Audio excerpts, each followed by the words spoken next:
This is a rehearsal of some personal lecture of the Convention on Biological Diversity. Today I talk about these keywords, but today I do not explain of the access and benefit sharing or genetic resources. First, I'd like to explain the concept of maximum sustainable yield in fisheries. This is this sustainable use is definitely depends on the ecosystem resilience. Suppose that fisheries resources is stock abundance is n.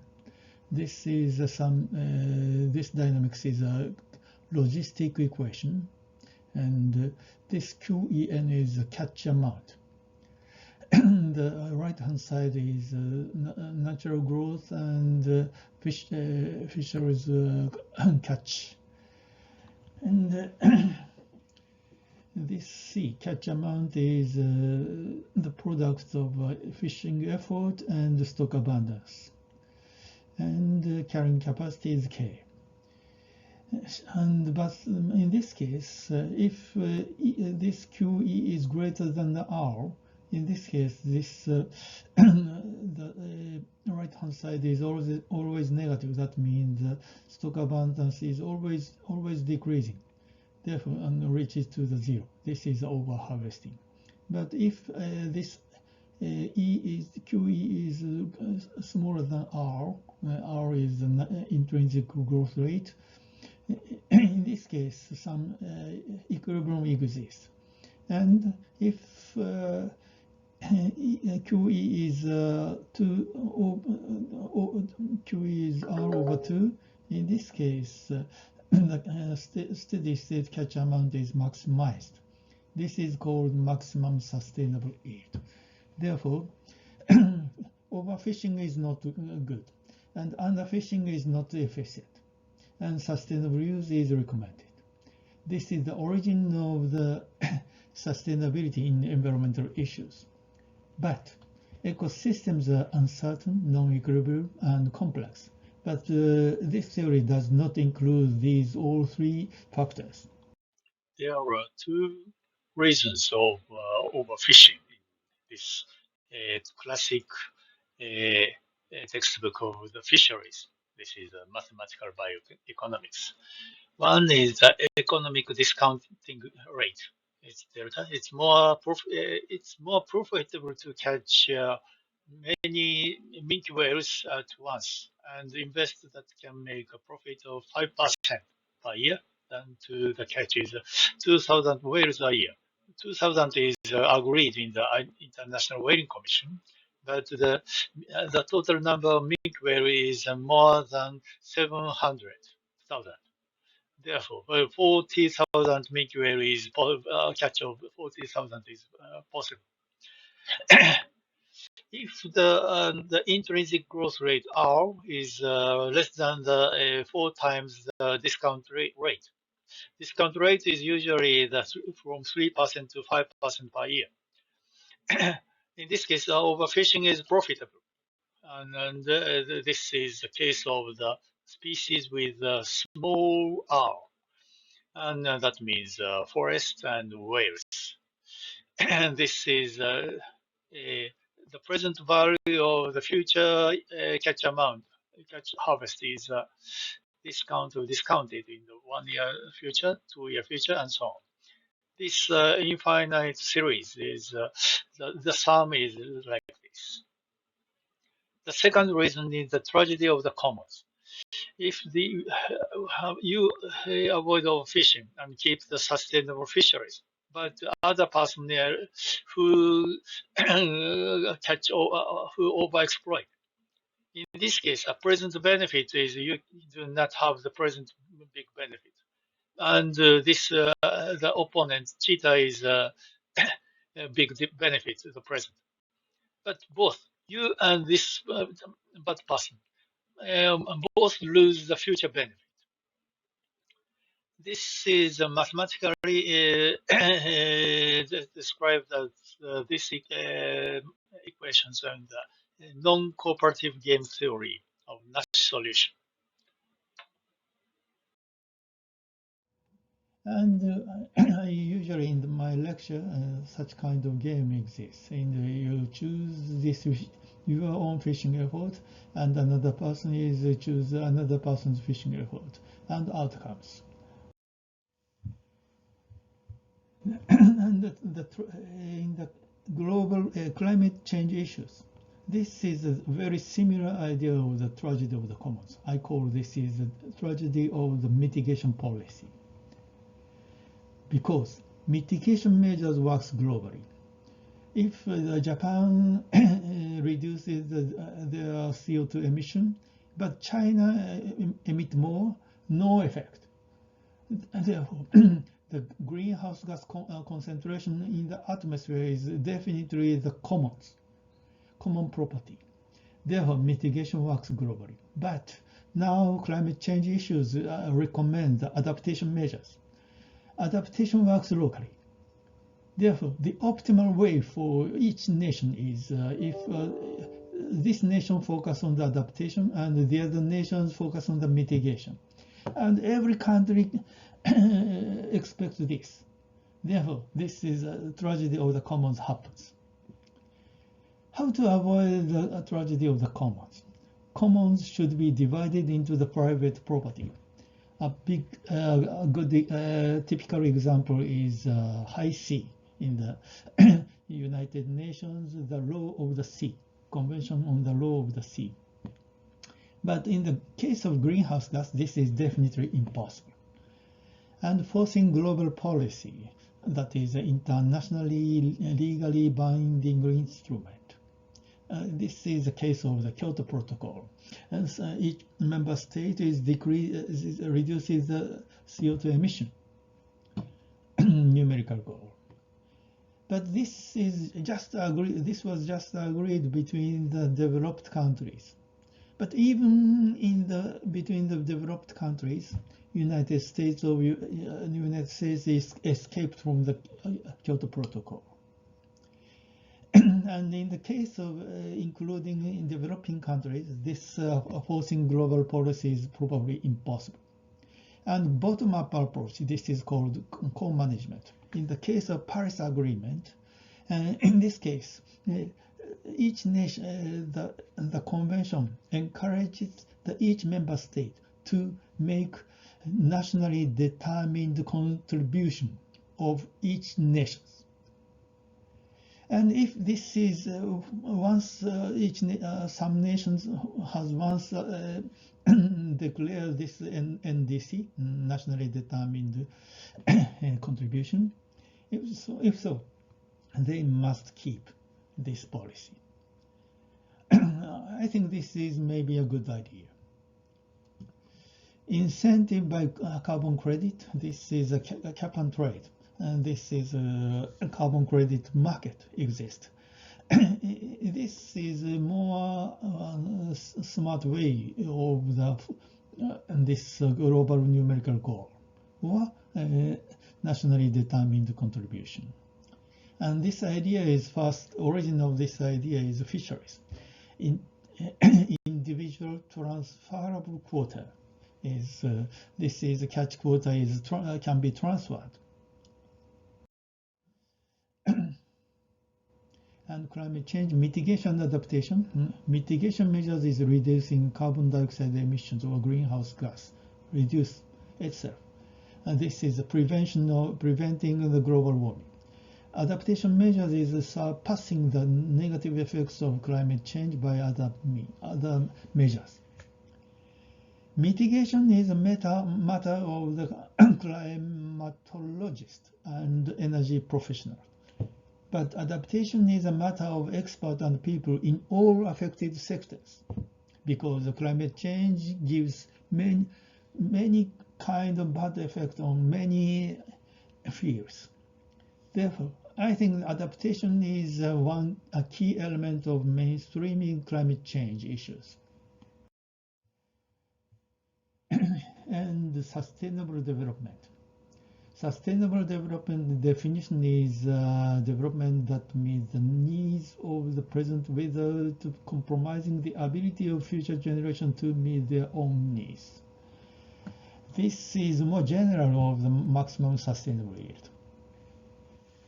And for sustainable development to be achieved, it is crucial to harmonize three core elements: economic growth, social inclusion, and environmental protection. And the Millennium Ecosystem Assessment, this report is published in the 2005. The ultimate goal of the reason why the people conserve the nature is we like to enjoy the human well-being. Human well-being is based on the ecosystem services. Ecosystem services is indispensable for people. And ecosystem services, this ecosystem services is divided in the provisioning services, regulating services, and cultural services. But these are based on degraded in the direct driving forces of habitat change, climate change, invasive species, overexploitation, and pollution. And human we enjoy the rich life. In this case, we increase the damage on the environment. For example, demographic increase, population increase, economic growth, and others. These indirect driving forces is damaged on this direct driving forces, and direct driving forces is damaged on the ecosystem services. This is a scenario of Millennium Ecosystem Assessment. But Japan's national biodiversity strategy, this is a bit different scenario. These are four factors of the threats of the ecosystem services. It's overuse, underuse, disturbance, and climate change. Underuse is not included in the Millennium Ecosystem Assessment.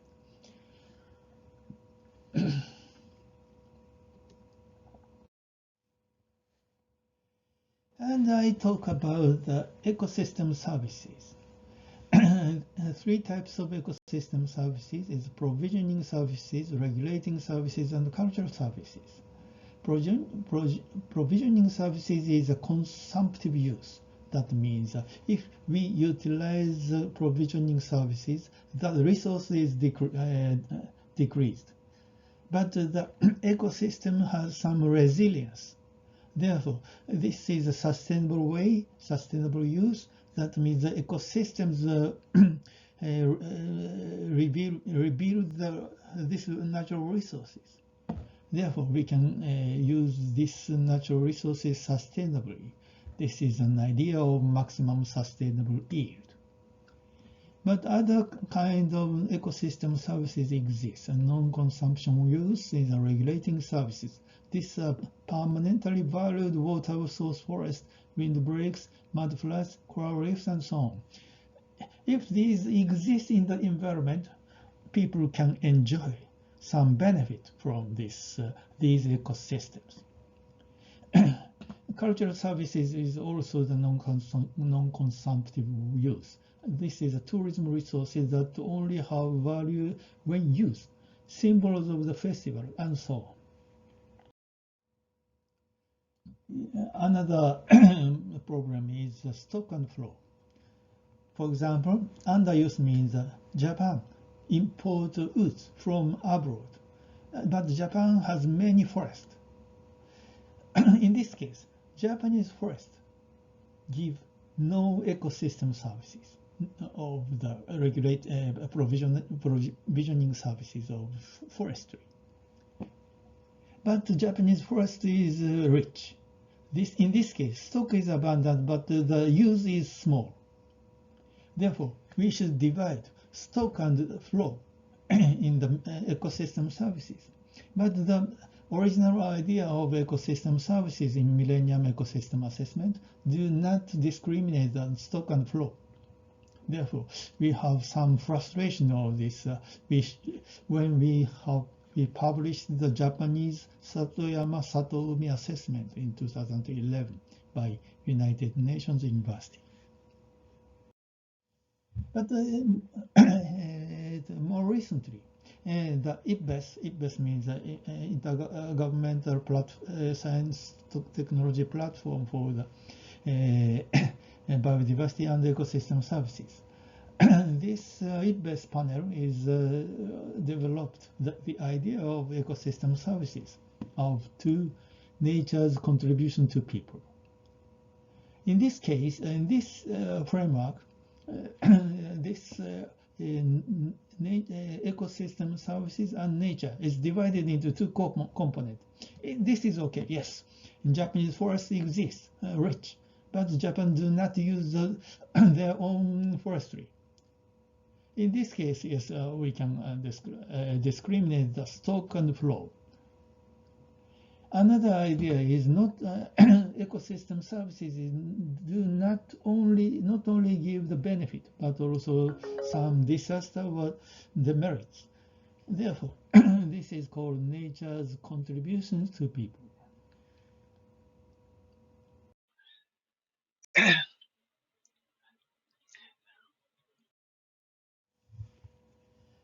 Therefore, more recently, Das Gupta report in the economy of the biodiversity. In this book says not only not described in the flow or GDP, but they more acknowledge of the capital. This is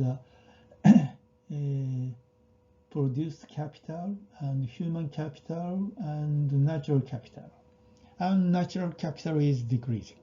This is not sustainable. And we need to maintain the natural capital. This is the main target or main issue of the Convention on Biological Diversity. This figure is drawn by the Managi. Managi is a former Yokohama National University staff, associate professor. And but the one problem is in the greenhouse gas effect or nature conservation, both. We should pay immediately many costs to maintain the environment. For example, in the climate change issues, from the 2010, big difference exists in the mitigation measures exist. One scenario and business as usual. Very big scenario. This is the CO2 emissions difference. And this difference is we need pay many costs to the mitigation measures. But the benefit is we received at least half century future in the 2060 and so on. Until 2050, this century, this difference is not significant. Therefore, the cost of mitigation measures is high right now, but the effect of mitigation will not be significant for more than half century, and taking into the economic discount rate I explained. And therefore, the present value of the benefit is not very big, but the present cost of the climate measures, mitigation measures is big. And this is some person is this is Bjorn Lomborg. This is the author of this book, sensational book, and he published in this article in 2020, and and the climate cost is a bad effect on the climate change. This is definitely 4 Celsius degrees increasing scenario is very big, huge, but the 2.1 Celsius degrees is much smaller. But the policy cost, this is a cost of the mitigation policy. 4 Celsius degrees scenario is no cost, so this is business as usual. But 2.1 Celsius degrees increase, this scenario, very huge mitigation measures cost. The total cost is this black one. And he said the lowest cost is the 3.5 Celsius degrees increase, not the 2 Celsius degrees or definitely 1.5 Celsius degrees. But he assumed the discount rate is usually the same discount rate, maybe 3% or 5%. In this case, the future benefit is very small, the present benefit. Therefore, this does not pay. But many other authors said that the discount rate is not not there are no purely economic guidelines for choosing a discount rate. Responsibility to the future generation is a matter of ethics. Therefore, they do not adopt the ordinary discount rate. And some people say this the discount rate is usually including zero or negative. In this case, we should we have a responsibility to the future generation. This is the definition of the sustainable development. And in the similar way of the maximum sustainable yield theory, yes, discount rate is some controversial issues. And now how to make an incentive of business persons to the sustainable development. One idea is ESG, environment, society, and governance. This ESG investment is this is called the principles of for responsible investment.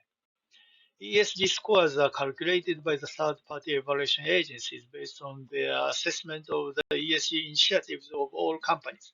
Therefore, this assessment party evaluates each company's. This is the environment friendly, ESG high score, and ESG low score. Not only environment, but also some societal, social responsibility and the governance, corporate governance. Information on ESG initiatives on the target companies is collected and organized through the company disclosures and company questionnaires, and finally evaluated according to a scoring model developed independently by each ESG evaluation organization.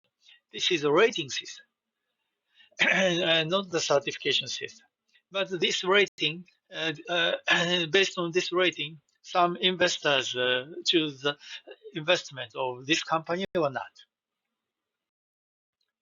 The typical example is a fossil fuel divestment in the 2015. And some these investors is discouraged coal-fired power stations or some other this type of carbon dioxide emissions company, and is discouraged. This is a very big event, a big movement, including Japan. And factors for the ESG assessment is the cooperative governance and social factors and environmental assessment factors. And the dynamics of the ESG investment is the ESG initiatives are influencing cooperative value at the time when having a business that produces a lot of greenhouse gases is not valued by the market, and so on. And one example is Mizuho Financial Group. This is investors, companies, and strengthening the sustainable action. Not only the climate change issues, but also the biodiversity issues. For example, projects that have a negative impact on the Ramsar Convention designated wetlands, or projects that have a negative impact on the World Heritage Site, and projects that violate the CITES, a convention on international trade of endangered species. But I suspect in this case, in the World Heritage, Liverpool and Dresden and these resigned of the World Heritage. But I think many companies still investors still invest these companies of the related these cities, I think. And also, CITES is somewhat controversial. No ivory trade, or no bear extermination, or no venison use will no longer be possible. We should I recommend ivory trade, and this is Japanese Ministry of the Environment Policy of sustainable use of ivory trade. But this is probably some discouraged because the ESG rating companies is rating assessment group is independent of the international convention. And also changing now, the next topic is endangered species. Endangered species is IUCN. This is the most famous group of that determine the red list or threatened species list. And this criteria is A, B, C, D, E. E is the extinction risk. And the ranking is the third ranking, critically endangered, endangered, and vulnerable. And in the extinction risk is more than 50% in the next 10 years or three generation times. In this case, critically endangered. But if the population decline rate is more than 80% per three generation times, this is also listed in the critically endangered, even though the population size is very huge. This is very controversial. And history of the overharvesting is the whales in the Antarctic Sea. In the blue whale, is, this one year, 1933, in the near to 20,000 blue whales are carved, harvested in 1 year. But this is definitely overexploitation, and the number of catching number decreased and decreased. And in 1964, this is ban on whaling. After that, the next biggest whale of gray whale is harvested. And after that, the other smaller whales are harvested. And finally, 1987 maybe, and this commercial whaling is a moratorium. And dramatic decline in Pacific bluefin tuna is like this. This is very catch amount is very catch amount is here. Blue. This is a spawning stock abundance is and depleted, and also some fluctuating. In the case of Atlantic bluefin tuna, they are depleted in the 5 years in this projection. This is very huge. And if, in this case, nearly extinct in the FAO's assessment in the 2009. But the CITES is in the this did not agree with the listing of this bluefin tuna is in appendix. After that, in 2014, just 5 years later, another stock assessment is appeared. Oh, now is a very huge stock abundance. Therefore, stock assessment depends on the assumptions, and I doubt these assumptions both. This is too pessimistic. This is too optimistic, definitely. And you do not understand. This stock assessment is not true.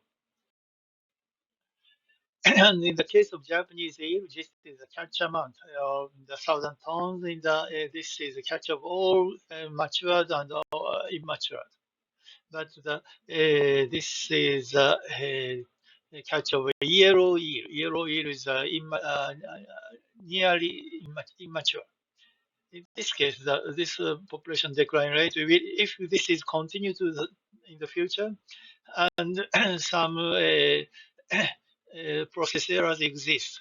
Therefore, pessimistic projection in this blue curve. In this case, half century future, this may be nearly extinct. Therefore, I agreed of the this is listed in the threatened species. But in the 2012, Japanese Fisheries Agency emergency measures for eel. That means fishery agency decided to implement emergency measures focused on the support for eel farmers, not eel farmers.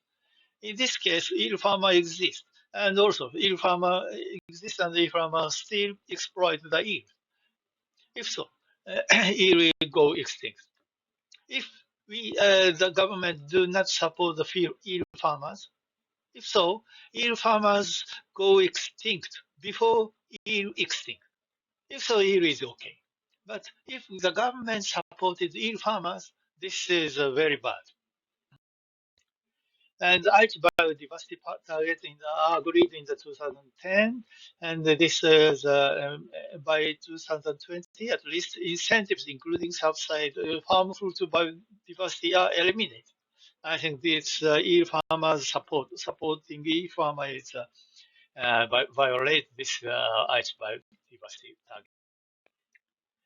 And I said in the stock abundance estimation is not true. And this is another person is this author.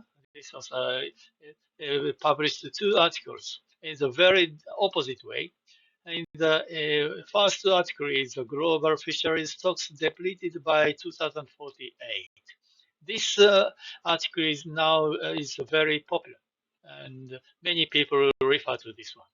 But 3 years later, he published another article.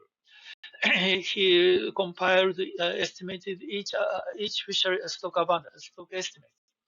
This stock state, this circles indicate each stock of species.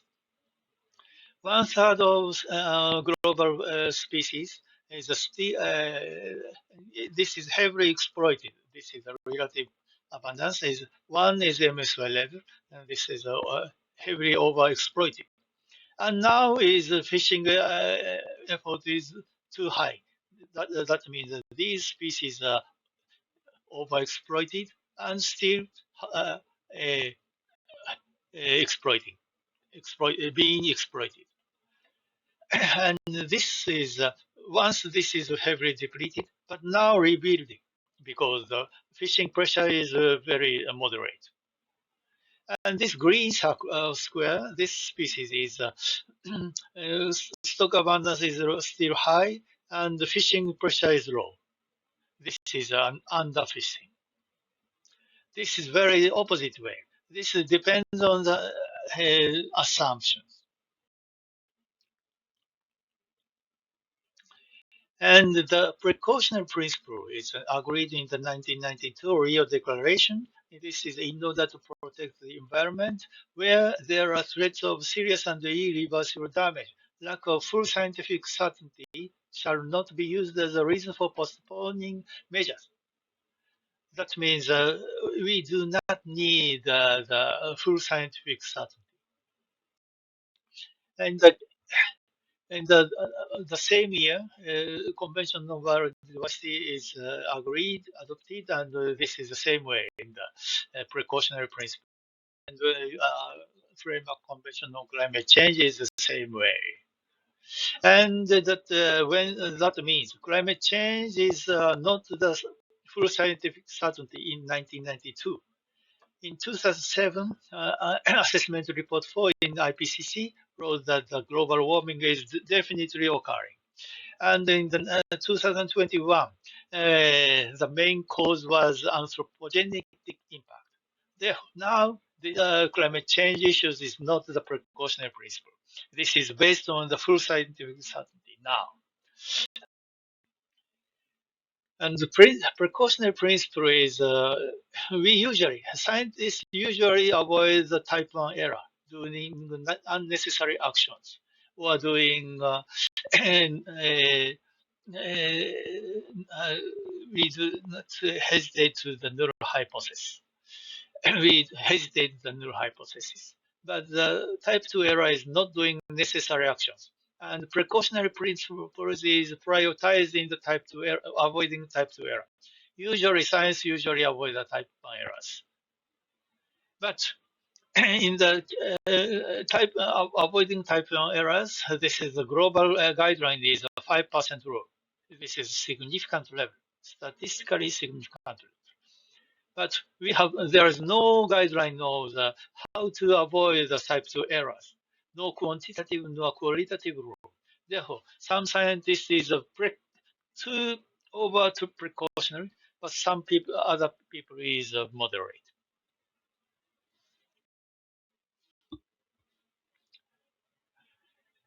Therefore, now environmental issues is different from the ordinary science, empirical science. Risk assessment is based on the unverified assumptions, and the conclusion depends on the adopted assumption. Therefore, what kind of assumption is adopted? This is very important, and called regulatory science, science that determines the premises of society. This is quite different from empirical science. And maybe now the scientist should be narrative. And therefore, many people speak in terms that non-experts can understand, but agitate uncertain extreme opinion. This is also narrative. The relationship between the cumulative radiation exposure and cancer risk. This is also the regulatory science of precautionary principle, precautionary measures. No evidence of uh, low level exposure. And high level exposure, more than 100 millisievert exposure. In this case, some statistical evidence. But this is not evidence. Usually, we expect such kind of non-linearity, but we do not know how to what kind of the magnitude of non-linearity. We do not know. Therefore, we just use the linear hypothesis. This is a regulatory science, not the empirical evidence. And what regulatory science is developed in the Shaila Jansanov, this person in 1990, this book. She analyzed the concept of regulatory science and the boundary drawing activities of scientific advisory committees in order to meet legally defined standards. One Japanese person, Uchiyama-san, is proposed the same word and the similar definition. But officially, this book is the standard of the definition of regulatory science.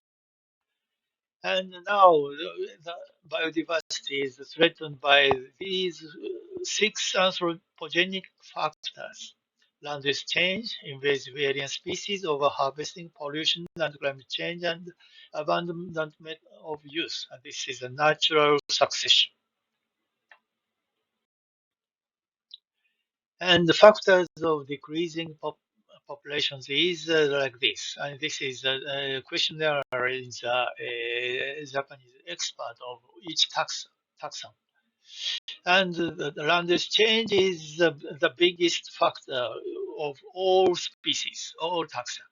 The second biggest is depends on the taxa. And for example, in the mammal, the exotic species, and in the amphibians, in the pollution, pollution, and in the vascular plants, in the overexploitation, and so on.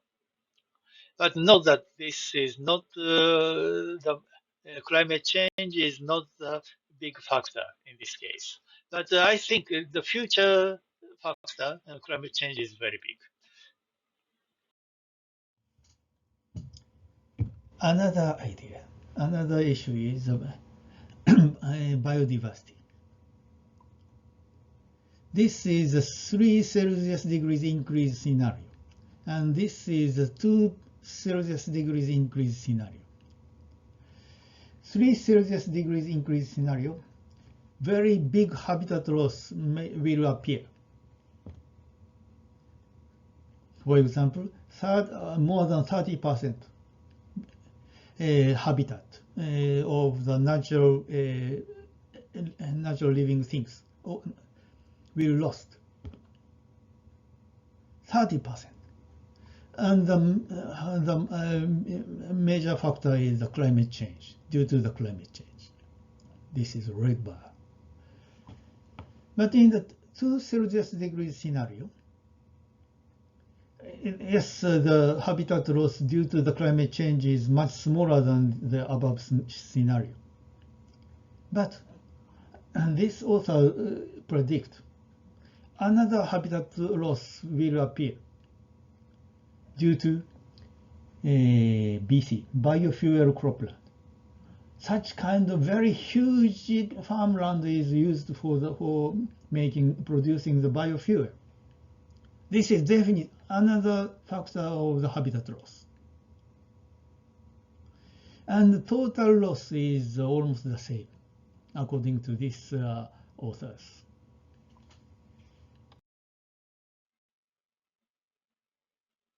And RCP, what is RCP? Representative concentration pathway. This is usually in the 2.6 is maybe 2 Celsius degrees, and 4.5 is 3 Celsius degrees, and 8.5 is 4 Celsius degrees. This pathway. And also shared socioeconomic pathways exist in the fossil fuels development or regional rivalry and inequality and so on. Scenarios of projected socioeconomic global changes up to the end of this century, they are used to derive greenhouse gas emission scenarios with different climate policies. And using these scenarios, now recently the ecologist said predicted the future habitat change. This is called the species distribution model. This is using using environmental information like this in the temperature and precipitation and the topography and the land use. And also spatial distribution of the actual organisms, actual species. Based on these data, we obtain the species distribution model of like this. The probability of species distributing in this position is function of the temperature and precipitation and land use and so on. This is a statistical model. And using this statistical model and the future temperature and the precipitation and land use at each position, this is given by the climate change scenarios of and we use this distribution model and the future environmental factors. We project the future species distribution like this, and this is depends on the RCP and SSP scenarios. And therefore, we can estimate the extinction level of each species and so on, and the habitat loss of each species and so on. Therefore, climate change and land use change are considered among the main drivers of biodiversity loss. But as I explained, there are 5 point plus one factors on the biodiversity threatened, and the overharvesting, invasive species, and pollution and natural succession. They are not taken into account in this model, but only an extrapolation to the unproven future. We just make this statistical model, but we do not know this model is really true or not. This is just the best fit model. But I think this is land use change is the biggest factor in the biodiversity loss, and climate change is the target factor of the climate change issues. Therefore, this is much better than the extrapolation of the historical decline rate in the red list. And global biodiversity outlook is this focus on the eight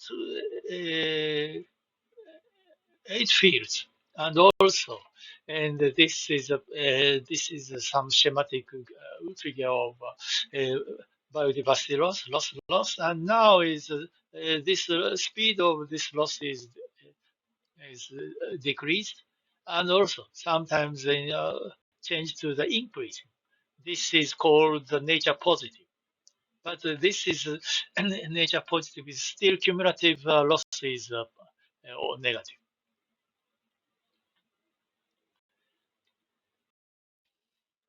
And nature positive is some areas restoration of the ecosystem health and nature-based solutions, and also biodiversity capital, natural capital include, and also in some consumers activities and international infrastructure.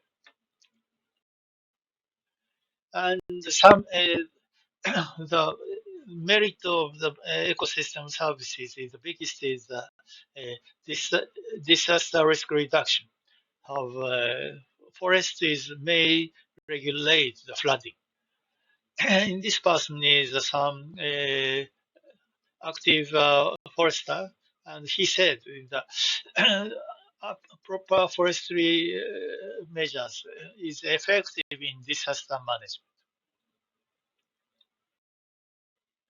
And projection of the crop yield is this is wheat and rice and maize is decreased, and soy is neutral.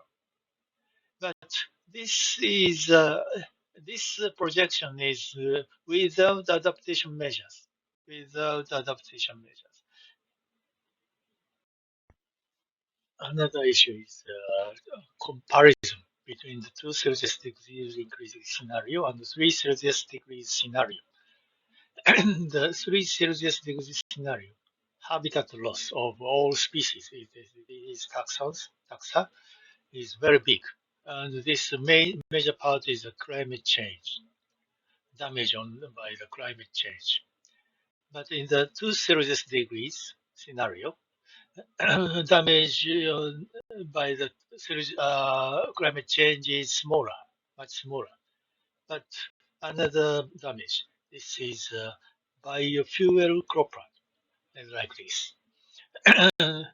To the all the mitigation measures, biofuel cropland, huge area is necessary. This is another impact on the biodiversity. And the total loss of the habitat area is almost the same, according to this article. And crop yield increase or decrease. This depends on the latitude. In the high latitude area is increase, and the low latitude area is decrease in maize, soybean, and so on. Therefore, we usually say common but differentiated responsibilities. Yes, the impact is different between the latitude. That means different between the developing and the developed countries. And in Japanese national biodiversity strategy is so this type of progress. In the 1995, the first edition was established, and the 2002 is the second version established. And in this version, three major factors in the Japanese biodiversity, and also living in harmony with nature. This concept was published in the 2002. And 2007 is climate change is included, and 2010 is this is a, biodiversity basic law based on this law in this biodiversity strategy. And 2012 and 2022 will be published. And in the 2010, each biodiversity target was agreed in the Convention on Biological Diversity. And target 11 is protected areas in the 70% and 10 of terrestrial and 10% of marine. Is this area is conserved in the protected areas and other effective area-based conservation measures. But in this stage, the definition of other effective area-based conservation measures is not determined. And the protected areas, the definition is depends on the nations. And actually, biodiversity target is makes consists of this 20 targets and some elements. And in the midterm evaluation of this by outcome of this biodiversity target, some target is bad and some target is good. But finally, in the GBO5 in the 2021, in this assessment of article, each target, this target 9, 11, 16, 17, 19, and 20 is partially achieved, and the other targets are not achieved.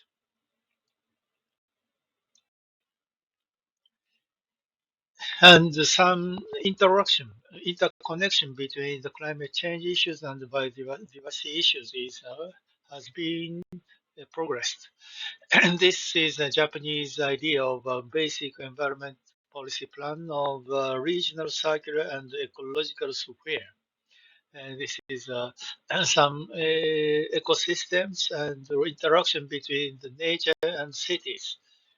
And this is some circular is very important.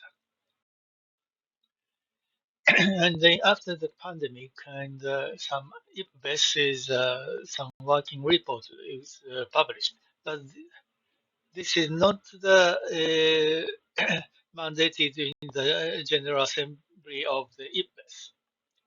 But in this case, is some a pandemic is happens in the land use change and urbanization, and also not only the after the countermeasures after the pandemic, but the prevention is very important, and that means trade and use of wildlife and land use change. This is some regulated. This said. And the conclusion is this: a movement towards preventing pandemics is very important. And another idea is IPBES and IPCC is interconnection. And some climate change mitigation measures may contribute to or detract from biodiversity. Biodiversity can help people and ecosystems adapt to the climate change. And key to effective policies to treat climate, biodiversity, and human society as an integrated system. This is another, this word is One Health. And nature-based solution is welcome. And planetary boundaries, this is a new idea of and this is Rockstrom. And overuse is a very serious damage on the total environment. And in this also almost the same magnitude is nitrogen load is very big, and climate change is warning. And post-Aichi biodiversity target, the global biodiversity framework was agreed to reducing threats to the biodiversity. Target 3 is ensure that at least 30% globally of land areas and sea areas. Representative and well-connected system to protected areas and other effective area-based conservation measures. This sentence is the same, almost the same as the Aichi biodiversity target, but the percentage is different. In the Aichi biodiversity target, in the 17 for land and 10 for marine, and this is both are 30%. This is very big.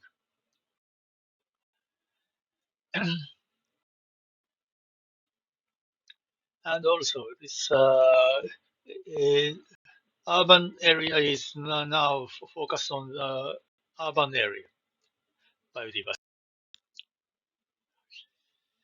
And the main result for each of the main issues is climate change is minimizing the impact of climate change on biodiversity is supported by many countries. But no agreement was reached on whether the term nature-based solutions, and the conflict was between countries, mainly the developing countries and the developed countries, and which argued that the principle of common but differentiated responsibilities. Therefore, this draft is very controversial. This 30% is included or not, and the other sentences included or not, and so on.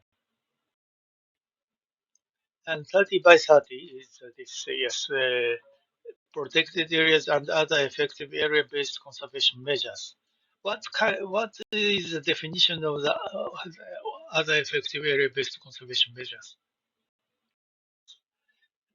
First is we need to define the protected areas. Is protected areas is a broad sense. It's a strict nature reserve to the protected areas with sustainable use. And this also said the protected area is biological. This first in the 2008, he considered legal or other effective means. This is similar but different. This is protected. The definition of protected areas. Protected areas including legally defined or others. But in the 2030, other effective conservation measures is not protected areas. Protected areas and OECM, like that.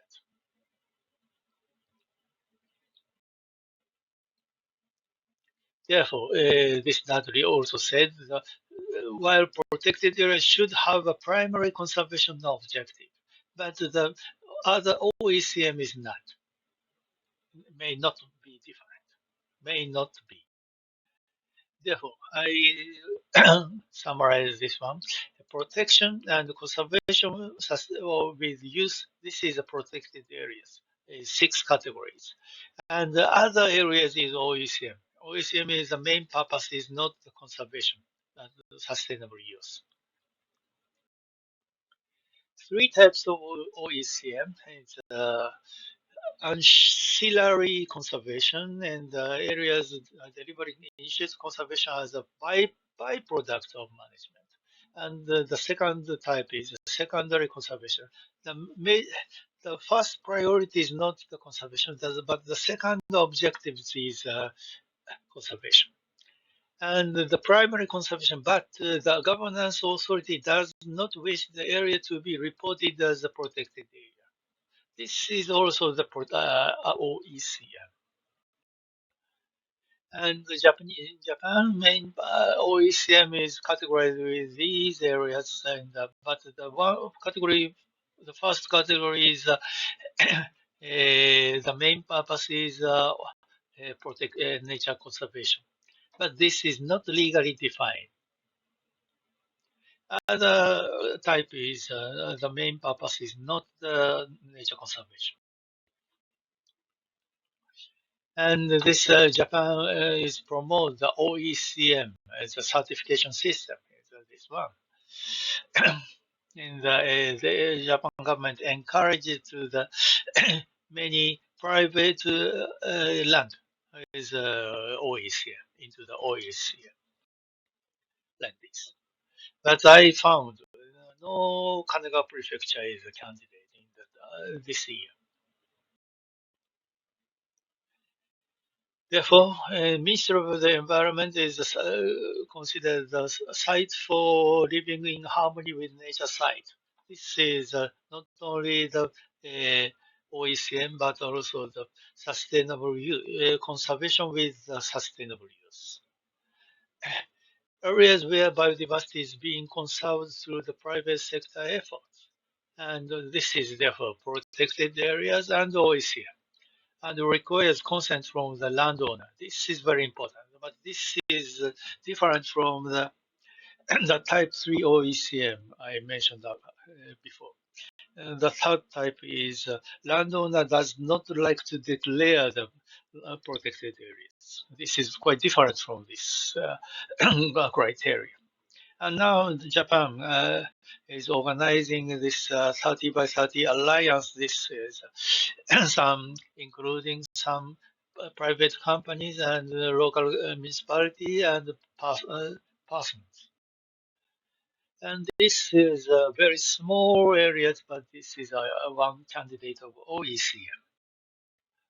And this is some another candidate of OECM. And I think the OECM encourages the mainstreaming of biodiversity. Climate change has become a matter of concern for a very large number of stakeholders affected by the climate change by addressing the adaptation measures. This is quite different from by addressing the mitigation measures only. And in similar way, biodiversity could be a matter of all stakeholders who are not primarily concerned with nature conservation, but care for biodiversity and second byproduct or second product by addressing the OSMs in addition to the protected areas, I expect. And Das Gupta report is now the relationship between the people and nature. And this is nature from economic reasoning is to imply that we consider ourselves to be external to the nature. This is bad. And this, he said, this biodiversity does not only have an instrumental value, it also has an intrinsic worth, perhaps even moral worth. Each of these senses is enriched when we recognize that we are embedded in nature. The similar idea is the United Nations Environmental UNEP. A new deal for nature is humans and nature alike need a new deal. This is a new way to coexist and thrive. But five transformations is account the true value of nature and change the way we produce the consumed foods and conserve wildlife and wild species and restore the degraded planet and promote a better built environment. But I think this UNEP's idea is divided. Is divided into the two categories: uh, people with wildlife and people without wildlife. That map, this map is metropolis of Sapporo city. Population size is more than 1 million, 2 million. And but this urban, very city town area, brown bears appears very frequently. And but if this municipality or prefecture government kill these bears, many strongly protested by the citizens outside Hokkaido. This is a big problem. This means many people still consider, people is wildlife is very weak, and we must protect the wildlife, and we do not use the wildlife. But in this area, if we do not kill the bears, bears do not scare of the people and appears frequently in the town area. This cannot coexist. Or not only Japan, New York State killed deer. Many deer exist in this area, New York State. A very big problem exists in the surrounding the New York City because of surrounding this area, no killing of deer. And also cat wars. The domestic cat is the alien predator in the world 100 worst invasive alien species. But some people love cats. This is therefore a very big controversy. Conflict exists between the cat lovers and the bird watchers. And also, cat is carried in the toxoplasma, a zoonotic disease. This prevalence rate is very big, different between the nations. 63% in Germany and 4% in South Korea. And still, how to deal with the cat? This is a big still big controversy in developed countries. Therefore, I usually say people is embedded in the nature or people is external to the nature. This is a very quite different ideas. This is a man and the bios, UNESCO's man and the biosphère program is usually use this caricature. It's not animals, wildlife should not be protected in the bottom or protected areas. This exists in the open areas, including people. This is the same idea of this caricature. And in my book published in the 2021, I said in the people is used in the utilize the wildlife, but wildlife also used in the people, and this is a coexist.